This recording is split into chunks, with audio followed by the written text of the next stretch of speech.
नमस्कार मित्रांनो, आपल्या चॅनलवरती तुम्ही नवीन असाल तर आपल्या चॅनलला आता सबस्क्राईब करून ठेवा. लगेच सबस्क्राईब करा, कारण विक्रांतने आबाला बनवलं आहे गाडीला सलोट करायला सांगितले आणि इंद्राला बनवलं ड्रायव्हर म्हणून ठेवतोय.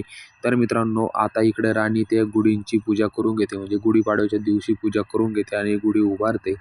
आणि इंद्रा आणि राणी इकडे दोघंजण गुढी बांधून सुद्धा घेतात आणि तिथले शेजारचे पाजारचे चाळीतले लोकसुद्धा बघायला येतात, कारण आता गुढीचा सण असल्यामुळे सर्वजण बघतात.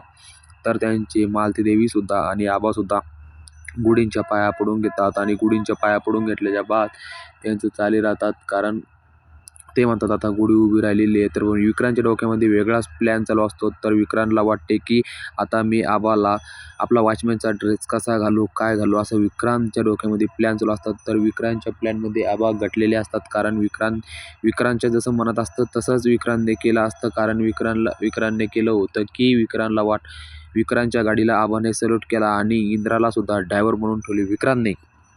तर आता दोघं बापलेकंसुद्धा बी विक्रांतने कामाला लावलेले आहे. तर मालती देवी आता विक्रांतवरती खिचणार का? आता राणी काय करणार ह्या दोघं बापलेकांना सोडण्यासाठी, आबांना आणि इंद्रा सोडण्यासाठी?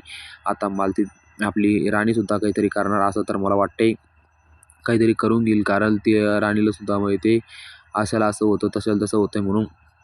तर राणी बी आता प्लॅन करणार आहे की आता विक्रांतच्या तावडीमधून इंद्राला आणि इंद्राला इंद्राला आणि आबाला कसं सोडायचं. तर राणीसुद्धा प्लॅन करतात. तर मालती देवीला इकडं भाकरसुद्धा गोड लागत नाही. मालती देवीला वाटते की आपले पती आता विक्रांतच्या ताब्यामध्ये आहे, तर आता आपण काय करणार, कसं करणार, काय होणार? तर असं तिच्या डोक्यामध्ये एक भन्नाट प्लॅन चालू असतात. तर प्लॅन आता सक्सेसफुल झालेला असतात. तर विक्रांतने आबाला त्याच्या गाडीला सुद्धा सलोट मारून, म्हणजे वॉचमॅनचे कपडे घालून गेटच्या बाहेर उभं करून बसून दिलेलं असते खुर्ची टाकून. तर आबाच्या डोळ्यामध्ये आता अश्रूसुद्धा आलेले असतात. तर इंद्राने आणि राणीने दोघं जणांनी पाहिलं की आबाला आता इंद्राने म्हणजे वॉचमॅनचे कपडे घालून ठेवलेलं आहे. तर मालती देवीची तळपायातली आग मस्तकातसुद्धा गेलेली आहे. तर मालती देवी म्हणते, तर याच्या तोंडामध्ये जाऊन 2-3 देऊ काय मी ठेवून, असं मालती देवीला वाटतात. तर राणी मालती देवीला म्हणतात, आई तुम्ही शांत बसा, काय करायचं ते आपण शांततेने करू. आणि शांततेने विचारसुद्धा चालू असतात त्यांचा. आता ते आबाला सल्यूट करायला सांगतो की माझी गाडी आली तर सल्यूट करा. तर आबा विक्रांतच्या गाडीला सुद्धा सल्यूट करतात आणि सल्यूट करायला सांगतो. तर सल्यूट करतात, इंद्राला ड्रायव्हर बनवून ठेवतो. तर विक्रांतने इंद्राला सुद्धा गाडीचं ड्रायव्हर बनवून ठेवलेलं आहे. विक्रांतला वाटते की आता हे दोघं बापलेकं माझ्या तावडीमध्ये गटलेलं आहे, यांना कसं तयार करून घेऊ, म्हणजे याच्याकडून कसं बेजार करून घेऊ आणि कसं काम करून घेऊ असं म्हणतात.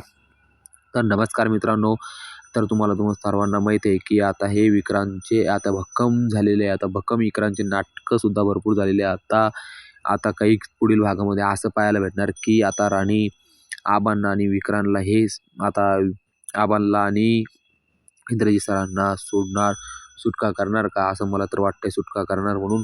तर मित्रांनो, आता विक्रांतचा प्लॅन विक्रांतवरतीच पुढच्या भागामध्ये भारी पडणार असं मला तरी वाटते. तर भारी पडायला पाहिजे. नमस्कार मित्रांनो, आपल्या चॅनलवरती नवीन असाल तर आपल्या चॅनलला आता सबस्क्राईब करायला लगेच करा.